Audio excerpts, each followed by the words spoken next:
This episode of Sword of the Demon Hunter is all about cherishing the memories you made with the people while they're still here. Because one day, he, she, them, they will all be gone. But it's not about dwelling in the sadness, it's about appreciating the happiness that is and was. Change is a wild ride of ups and downs, and this episode clearly shows how a heartbeat of a story with everyone you know can flip on you in an instant. For this video, we will be covering Sword of the Demon Hunter, episode 19, Ryuten. Please check out my main channel where I cover Dandadan and Frieren, and please check out my previous videos on Sword of the Demon Hunter and the fragrant flower blooms with dignity. It is still KO Year 3, 1867, the same year from the previous episode, with the events of Akitsu Somegoro, letting spirits go in the most peaceful way possible. 3 years after the events of Genji Year 1, 1864, where Jinya got defeated by a master swordsman in Okada Kichi, aka Zoro. Makes sense that he'll get clapped by Zoro. 4 years prior, in Bunkyo Year 3, 1863, with the Urukohime and Amanajaku fable, his fake wife, Yunagi, led Jinya to become a daddy to Nomari, who was now a lovable toddler. In a historical sense, KO Year 3, 1867 is the last year of the official rule of the Tokugawa shogunate, who will eventually cede its political powers back to the emperor. Japan is in the middle of one of its most turbulent times as imperial loyalists are taking over Japan versus the foreigner-friendly shogun. With that simplification of what's happening in Japan in the previous episode, Mura is still mulling over what he will do since he has been a samurai that served the shogun all this time, although just being an administrative clerk. But with the waning powers of the shogun, it means his life purpose will change forever. And so he asks Jinya to spar with him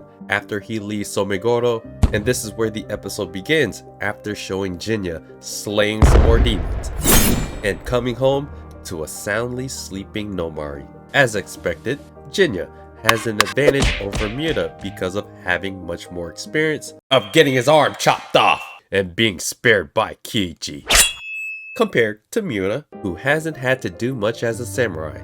And finally, she reappears, previously known as Yotaka, the universal cheek spreader. Now, she is a married woman, Kinu. It seems like we have a new character way down the line potential, more than just a friend or Nomari in Tadanobu. But what Mura says is just in jest, as he asks Jinya if he would allow her to marry into a samurai family. Short answer is no. But of course, it depends on what Nomari wants for herself. And that is a perfect answer for a good daddy to have. We have two old guys talking about how life has changed, and Mura mentions that Jinya hasn't changed, which semi-disrupts his mood because bro is a demon. He reassures Mura he's okay after realizing he may have offended him, and so he picks up Nomari to go stop by the soba shop, but before he leaves, he has a brief conversation with Kinu. Jinya is surprised that someone like him would be accepted here, but Kinu points out some life advice that he should learn to relax and to know that life is both really crappy and really rewarding, as over time, change fluctuates from both ends of the spectrum. And change is a very heavy theme in this entire story. And this episode is really going to emphasize how hurtful change can be, and is something that you should embrace. Jinya makes it to the soba shop with an exhausted looking Ofu. She's feeling down in the dumps because she feels partially to blame for old man Soba's advanced age. But there isn't really much Jinya can say besides accepting what life has to offer at the very end. And we are very much seeing the end of the road for old man Soba Mura. However, he is looking spry today. Very old, but spry. Ofu continues to be concerned, but old man Soba has actually made a bowl for her as well. This is a rare chance for everyone to enjoy a meal together. The story continues to make it a point of how life has changed and how old man Soba felt like it was worth it to live all this time just to see Jinya become a daddy. He even gives the whole spiel that old people do about settling down, like taking over the soba shop and getting married to Ofu. Jinya explains that demons live unchanged, attached to their emotions, and eventually meet their end based on their purpose, echoing what we just saw from Somegoro when he let the emotions of the spirit that was attached to the Natsume Hydrangea tea caddy, how he was able to release it. We are in that state of dilemma for how Jinya sees his life as a demon. As we already know, his answer for living a life full of tainted baggage, as he already gave his answer to Kiichi at the convenience store way in the future.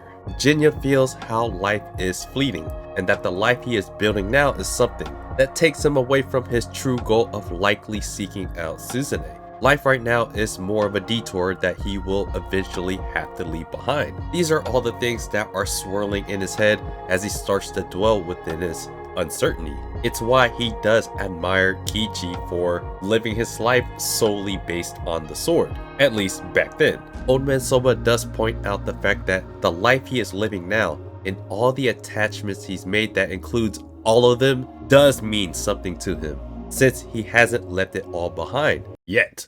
They are indeed just as equally meaningful as the purpose of the life you live. Old Man Soba continues to act as the conduit to drive home one of Sword of the Demon Hunter's most important themes of life and change. Both Ofu and Jinya will live longer than anyone and lose way more people than he will ever have. But the most important lesson here is to cherish and be proud of the moments you did have with the people that have since passed away, or those that kinda just hate you now, like Natsu. Sadness only becomes a byproduct of something that was once happy, and that is okay. Live in the moment and don't let the future end diminish the present. These are very sound messages within this episode and this story as a whole. He has Ofu, Jinya, and Nomari stand at the entrance to simulate a picture in his head as the happy family that will be able to build many more wonderful relationships in the future. And it is something that he can hold on to before his time is up. It is then that Old Man Soba, who is Mura Sadanaga Hyoma, the real older brother to Mura Naotsugu, he has officially passed away in his sleep, giving away his last bowl of soba, delivering his last act of wisdom, and this marks a very significant change for Jinya and Ofu. It's the first punch to the gut of both Ofu and Jinya experiencing the reality of their extended lifespans, of never being able to change, at least physically. This is the first time in a long time since we've seen Ofu be this sad and vulnerable, mourning in Jinya's arms for a lengthy period of time. Enters Mura Natsuga with Nomari. It's time! Natsuga has made his decision. He's going to Kyoto to help take down the shogunate. He too believes that the shogun has bent the knee too much to foreign influences, with the government falling apart and the citizens becoming a negative byproduct of governmental uncertainty. This is Mura's decision. As someone who swore to serve the Tokugawa shogunate, it's his Bushido code of honor that urges him to make that decision in defense of the citizens of Japan.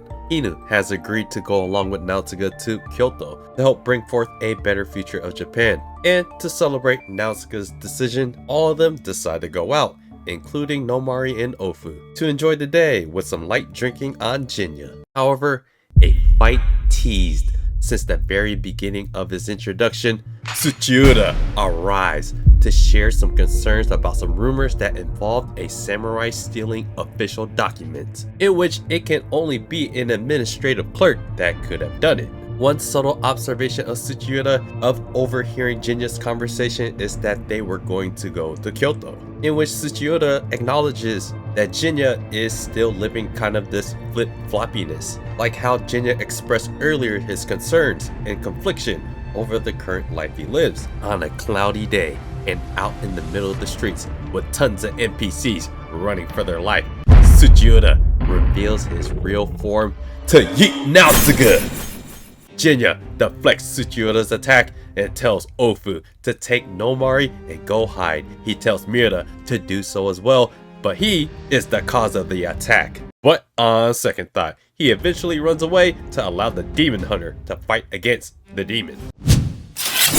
In Tsuchiura's demon form, his body is hardened and impenetrable.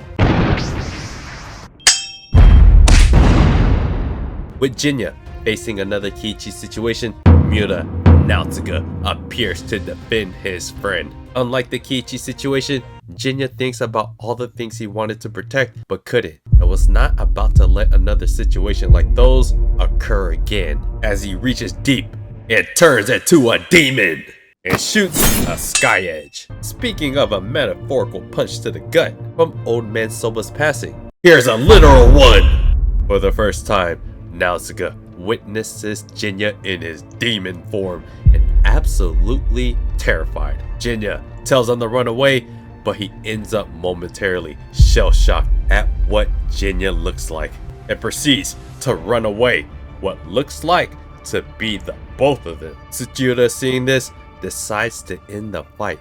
His only target is Mura, and now he is long gone. All the NPCs come out of the woodworks to judge the demon form Ronin. Oh my god, is that you, Daddy? Seeing everyone's judgment and the fact that Tsuchiura mentioned that demons and humans are incompatible, Jinya disappears from being a single daddy. And of course, the episode ends with the Asiatic Dayflower, or Tsuyukasa, signaling a short-lived bloom of beauty during the day and withering by the night. The beauty of the relationships and bonds you built are now gone, like in the Soba Sadanaga's case, or by those that refuse to accept you. The time that he spent at the soba shop was pleasant, but as we can see in almost an instant, when people see the real you, judge you, and will never accept you, Jinya is forced to change, to now carve a new path forward. We know in the future, due to the conversation with Kichi, that all the events that take place during this time, all the relationships he's built and lost, he eventually comes to the terms that that was all worth it. It's all worth as much as him pursuing him just slaying demons and fighting Suzune. With this conversation with Sadanaga, we see Jinya conflicted over his current life that he's living, because he knows how it will end and how he will have to leave it behind, and that he does need to focus on fighting demons and fighting Suzune. That's why Old Man Soba, his words mean so much, because we should enjoy the present. What I love most about this episode is that it shows the gentle, stable, slice of life Jinya hanging out with his friends, having a loving relationship with his daughter. Then we get Soba Sadanaga's great wisdom right before he passes away, that you should just enjoy the present, enjoy the time you have with the people right now. These bonds that you built, they are just as important as your own purpose. I mean, we all die, so we might as well just enjoy it while we're still here. And so we have this big underlying theme of change. Living another 160, 170 years will do that to you. But it works on a smaller scale too within a human life. And for Jinya, that change, it actually happens really fast, in like a few minutes, when everyone sees the demon version of him. Now that the average person sees Jinya and who this monster looking thing is, people just can't accept him. If Natsu can't accept him, and it looks like Mura really can't accept it right now either, and like his biological father Injuzo couldn't accept Suzune, he can't exactly go back to living that comfy, tainted life with baggage. At least not in the way it was before. Losing people in life, bonds breaking, people can't accept you. The small window of time that you have with people, it is meaningful. And it is a great message for the entire story. And this episode perfectly gives us that experience of what that can feel like. It's easier said than done to just accept change and losses, but that is just the process of life, and we can't change that. Now, this creates a lot of uncertainty for what Jinya will do next, since he's in his demon form, everyone saw him, Nomari included, so it's going to be interesting what his next move will be and how Nomari will treat him. But yeah guys, let me know what you guys thought about this episode of Sword of the Demon Hunter, episode 19. Let me know in the comments below about what you guys thought. And do me a favor, hit the like button for R.I.P. Asoba Sadanaga. And subscribe to the channel if you guys haven't already. Check out my blog at otakusen.com and check out my previous videos on the Fragrant Flower Blooms with Dignity and the Sword of the Demon Hunter, and check out my main channel where I cover Danadan and Freeman. Appreciate you guys watching, and I'll see you guys on the next video.